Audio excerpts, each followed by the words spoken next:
নমস্কার বন্ধুরা, রিনাস কিচেন থেকে স্বাগত। আজ আমি তোমাদের কুমড়োর ছক্কা করে দেখাবো।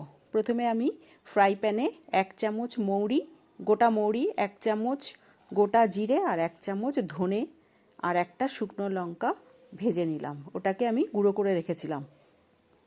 এবার আমি আদা আর কাঁচা লঙ্কা মিক্সিতে পেস্ট করে নিলাম।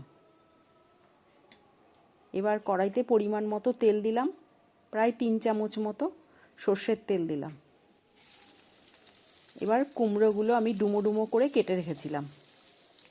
600 গ্রাম মতো আমি কুমড়োর ছক্কা বানাচ্ছি। আর 3টে আলু কেটে রেখেছিলাম ডুমো ডুমো করে। কুমড়োগুলো নুন হলুদ ছাড়াই আমি ভেজে নেব। নুন দিলে জল বেরিয়ে যাবে, সেই জন্য নুন ছাড়াই আমি ভাজবো কুমড়োটাকে।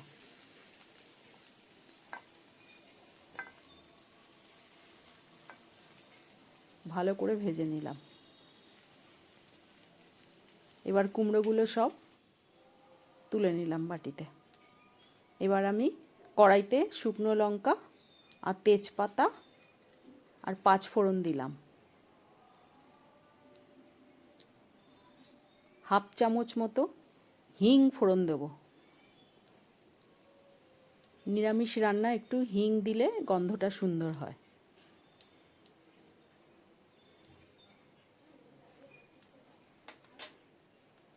আর ফোড়নটা একটু ভাজা হয়ে গেলে আলু দিয়ে দেবো।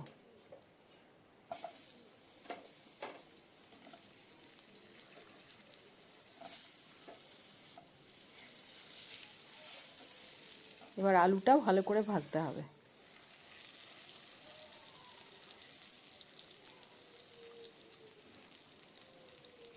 এবার আমি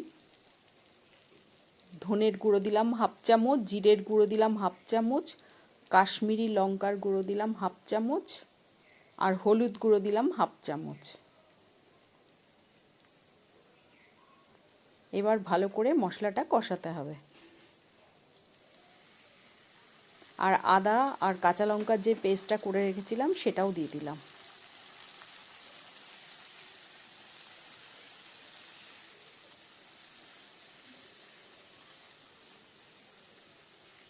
খুব ভালো করে কষিয়ে নিতে হবে। এবার আমি মিক্সির বাটিটা ধুয়ে জল দিয়ে দিয়েছিলাম আর 1 চামচ নুন দিলাম আর বড় চামচের 1 চামচ চিনি দিলাম। নুনটা পরিমাণ মতো দেবে। এবার মশলাটা আমার কষানো হয়ে গেছে। এবার আমি কুমড়োগুলোও দিয়ে দিলাম। এবার আরও কিছুক্ষণ কষাতে হবে, মিনিট 4 মতো। জল দিয়ে দিয়ে কষাতে হবে ভালো করে।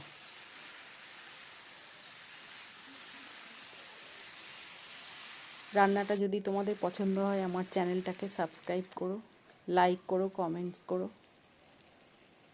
এবার আমি পরিমাণ মতো জল দিয়ে দিলাম।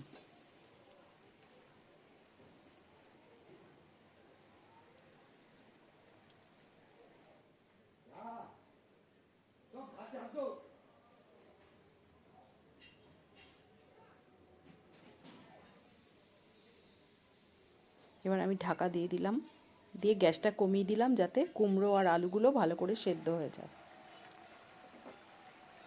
এবার ঢাকা খুলে আলু কুমড়ো ভালোই সেদ্ধ হয়ে গেছে। একটু মাখা মাখা করতে হবে। 1 চামচ ঘি দিলাম। আর আমি শুকনো খোলায় ভেজে যেই মশলাটা গুঁড়ো করে রেখেছিলাম, এবার আমি সেই মশলাটা ছড়িয়ে দিয়ে দেব।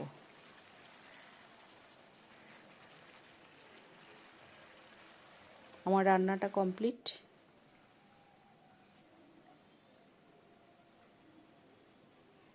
এই ভাজা মশলাটার গন্ধতেই সুন্দর হয়, তরকারিটার টেস্টটা বাড়ে।